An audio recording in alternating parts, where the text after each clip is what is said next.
Hi, welcome back to my channel. Today I'll be doing an unboxing for the Owlcrate box. This is my first ever Owlcrate box. It came all the way from America.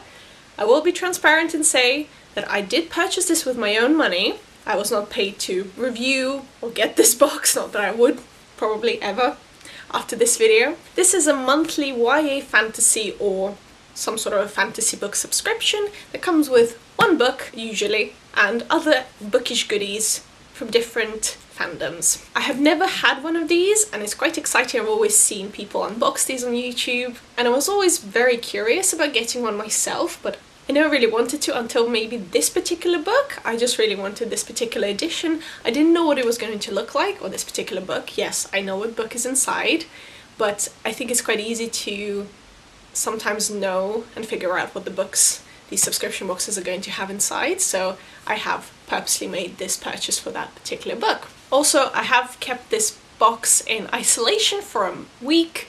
I have received it a week ago, so I will be washing my hands after touching it as well. I don't want to spread anything anywhere, not that I'm going out anyway. The subscription box usually costs $29.99. I don't know how much is it in pounds, I'll leave it on the screen. The shipping to the UK is quite expensive, it's $19.99, which brought my total to $46.99, but I did use Becca and the Books' Owlcrate code that gives you a bit of money off, so I got $2.99 off my box, which made it $27.99, and with the shipping it was $46.99, which came to £42.55. Is it outrageous?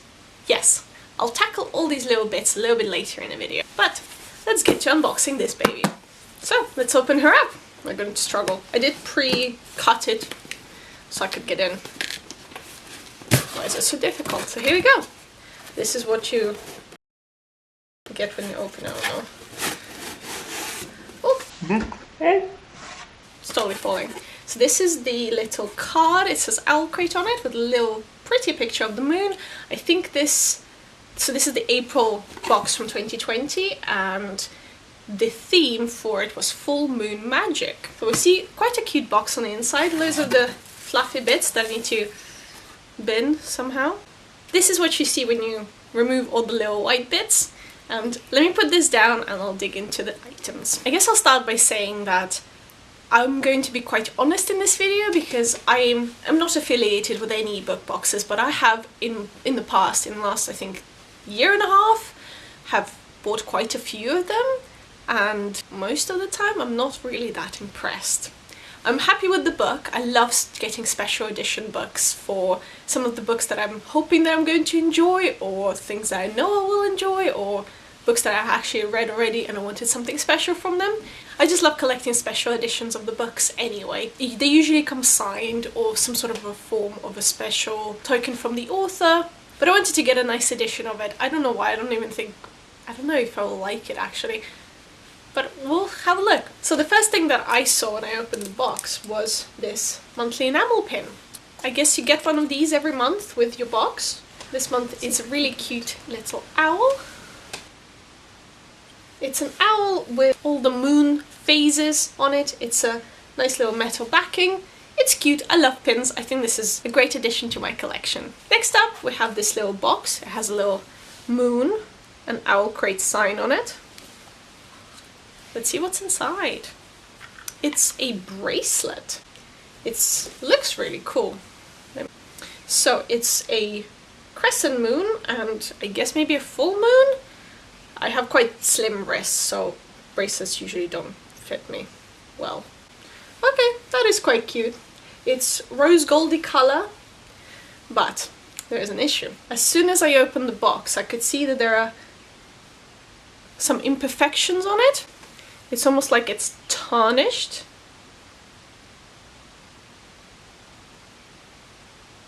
It has little scrapes and scraps, so it makes me feel like whether it was poorly made or not thought well through for like mass production.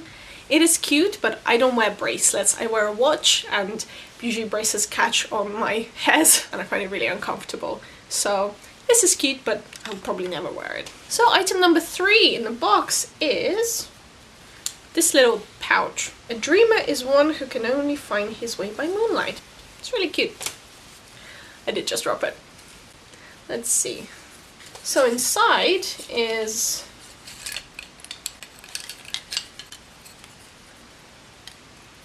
this.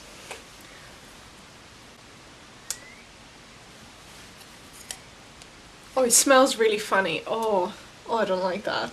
So it's a little garland, a little thing that you hang, and it has all the shapes of the moon. I feel like that's great if you do have like a great background and you like stuff like this. I feel like this I would have liked when I was 18, but I'm not 18 anymore, which is a shame. I feel like it's just a waste of money. It's just a filler to fill out the box to do stuff to do with moon. So that's a shame. Let me just refer to my spoiler warning thing. So just to let myself know and actually credit some of the artists. Like, I don't think it's the artist's fault, everyone who created any of these designs. So in the canvas pouch that we just looked at is a dreamy, on it is a dreamy quote from Oscar Wilde and a bamboo moon phase banner to add some celestial vibes to your wall.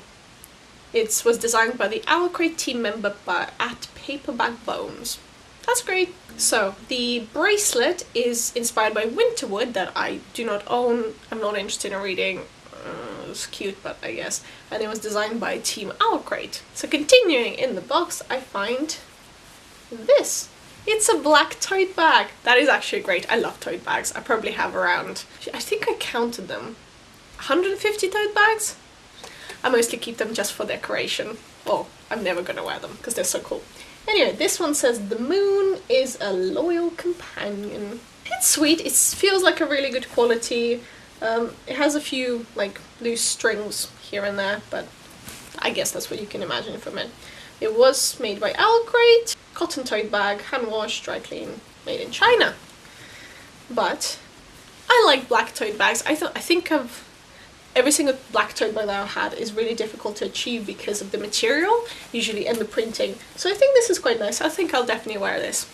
And this tote bag is inspired by Shatter Me series, by someone called Unlucky Design, which is really great. Next up, I was gonna show it to you this side, but this is actually the right side. This is a little notebook. It's a flip up with lined pages. It's quite thick, there's a lot of pages in here. And it says, with freedom, books, flowers, and the moon, who could not be happy? Oscar Wilde. You really love Oscar Wilde in this box. I love Oscar Wilde. My issue with notebooks, I have so many by this point. I don't use them all. I use a lot of digital mediums to write down my notes these days. It's fun because it's a flip up and it has this kind of binding which makes it really easy to like lay flat. I don't know if you would, what would you even write in here? Like, I feel like I would feel quite sad to use it, you know? So this has an Owlcrate sign as well. I don't think, like, the papers feel like it's one of those very cheapy made notebooks that you can tell because the design is really light, really easy, very simple, just a white background with a little bit of print on it. It couldn't have cost them that much to make. Am I a bit salty? I'm just telling you my honest, truthful thoughts. I think this will probably go to like a charity shop or something. So the artwork on the notebook was created by Kim Becker Design, which is fantastic. I think she did a great job. So next one in the box, I can see and feel Owlcrate exclusive 300 piece Moony puzzle. That's actually quite cool. I don't think I've ever heard or seen a puzzle being included in one of these boxes. Have a cozy night in and steer clear of werewolves with this 300 piece Moony jigsaw puzzle. With artwork by Italian Art. Exclusive for Owlcrate is 28 by 42 centimeters. Let's open it up. Yeah, so it just comes in a little box with all the pieces, and oh yes, you get a print as well. That is fantastic. I like the print. But again, just to be completely transparent and honest, the print came with a bit of a, I don't know if you'll see it, there's a little bit of a dent in it, so I won't be able to actually display it anywhere because it's damaged, which is sad. I used to love puzzles. Puzzles are one of my favorite things. Recently, maybe if you've seen my other video, the anti-haul that I did, I got myself into diamond art, diamond painting, so I've been doing that. So I'm quite interested, very chuffed to see if I can stuck into this before quarantine is over. Yes, I'm quite happy about this. I think for what it is, it's a fun little edition. And I can see right at the bottom is the book. Before I get to the book, there were some things right at the bottom of the box. The theme of the May box is Rebels with a cause, and a sneak peek on the other side. And every May box will include a graphic novel from Oni Press. 2 books in 1 box. Great, I'm not getting that. And you get a little... Oh, I'm getting spoiled. Anyway, a little like brochure, we'll look at it in a second. So the book came in this protective film. It's a book. Owlcrate exclusive signed edition, The Bone Crier's Moon by Catherine Purdy. This has been raved about for months on end. Let's open her up. So why did I get it? It has these really cool sprayed edges, and it has a special edition cover. I don't really want to touch it too much. It's so pretty! Look at it. And it is signed. We'll open it. It's pretty on the inside. Ooh, I can see a bit of a... So there's a bit of a fault on the cover. I don't know if you'll actually see it, but it's as if the paint has actually come off of it, or there's some glue stuck to it. This always happens to me, doesn't it? And it is signed! Look how pretty! So it says, this signed first edition is printed exclusively for Owlcrate. And it has the sprayed edges. It's really pretty. I think, is it worth it? Probably not. Was it worth £42? You tell me down in the comments. It is really beautiful. I'm really happy that I have it.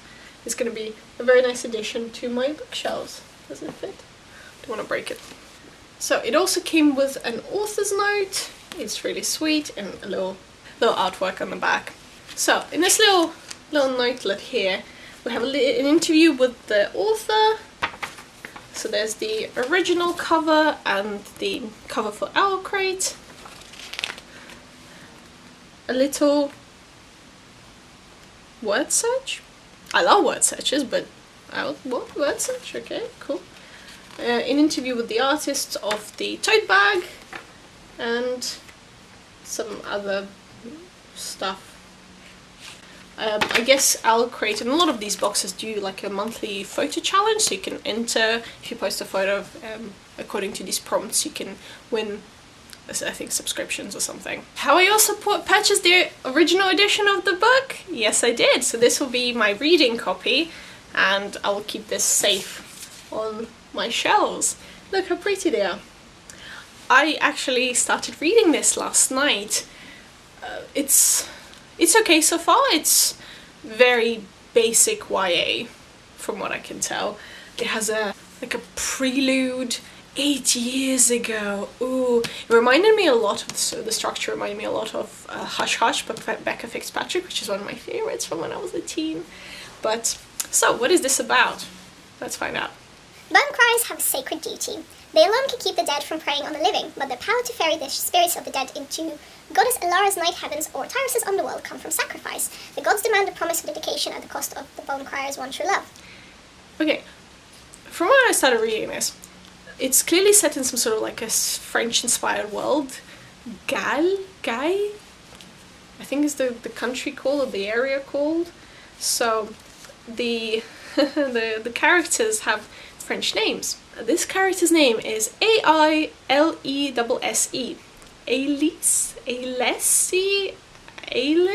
Ailesse? I'm gonna go with Elise, because it sounds better. She has been prepared since birth to become a matriarch of the Bone Criers, but first she must complete her rite of passage and kill the boy she's also destined to love. Sounds great. Bastien's father was slain by a Bone Crier, and he's been seeking revenge ever since, and Sabine has never had the stomach for the Bone Crier's work, but when her best friend Elise is taken captive, that's already given away too much. Sabine will do whatever it takes to break the bond between Elise and Bastien. I guess that's Celine and Bastien, because when I went into this book, how I read my books, I don't like to know what happens in them. I don't usually read synopses.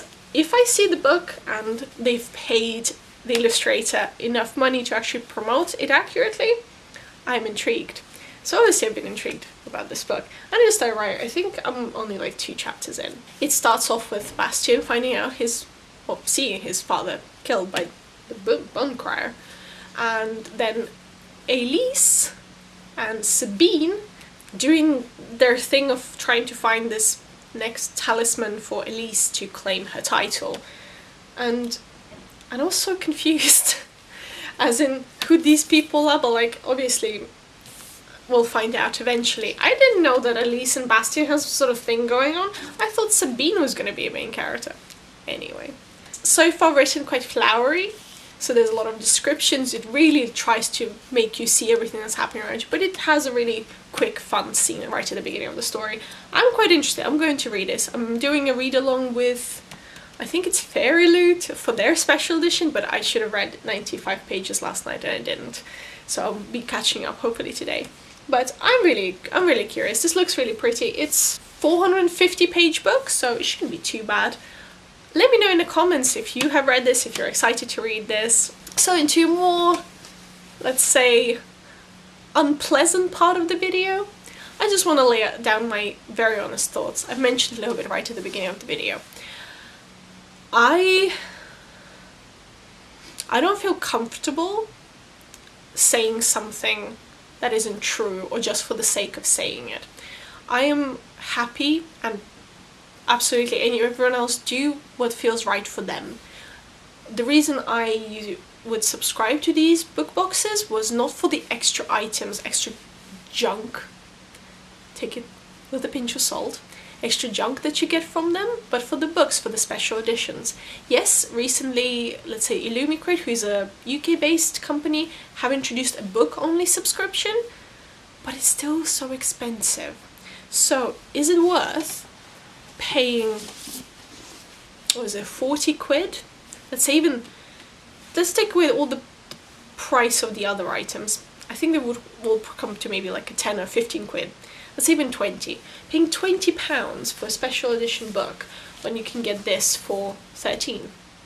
Is it worth it? It's a weird thing. I am guilty of this, I know. I enjoy collecting beautiful editions of books.